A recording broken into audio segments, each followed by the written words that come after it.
اعوذ باللہ من الشیطان الرجیم، بسم اللہ الرحمن الرحیم۔ السلام علیکم ورحمۃ اللہ وبرکاتہ۔ بسم اللہ شریف جب نازل ہوئی تو اہل آسمان بہت خوش ہوئے، عرش عظیم ہلنے لگا اور لاتعداد فرشتے جن کی گنتی صرف خدا ہی کو معلوم ہے بسم اللہ کے ساتھ نازل ہوئے۔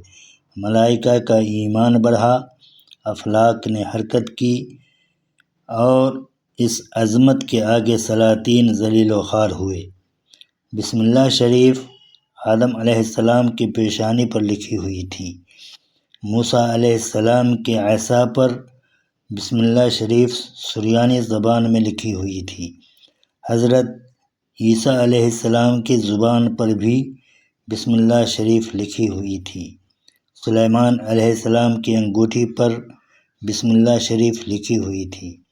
بسم اللہ شریف کی خصوصیت یہ بھی ہے کہ قرآن کے ہر سورت کے اوپر لکھی ہوئی ہے سوائے سورۃ التوبہ کے۔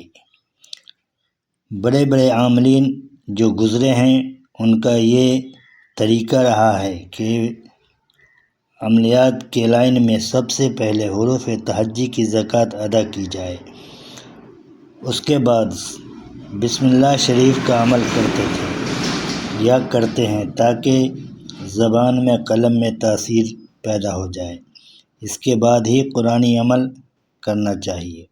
بغیر بسم اللہ شریف کے عمل کے بنا زبان و قلم میں تاثیر پیدا ہو ہی نہیں سکتی۔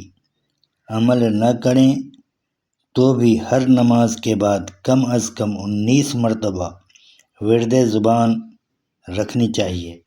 شیاطین حاسدین فتین کے شر سے اللہ رب العزت حفاظت فرمائے۔ اگر بسم اللہ شریف کو 40 دن تک 1001 مرتبہ ہر نماز کے بعد پڑھا جائے تو فرشتے ان کی نگہبانی کرتے ہیں۔ بسم اللہ شریف کے فوائد نہ تو انسان لکھ سکتا ہے اور نہ بتا سکتا ہے، پوری کائنات کو اللہ نے اس میں ضم کر دیا ہے۔ اللہ آپ لوگوں کو خوش رکھے، صحت سے نوازے، اپنی دعاؤں میں ہمیں بھی شامل کریں۔ شکریہ۔ عبد المنان۔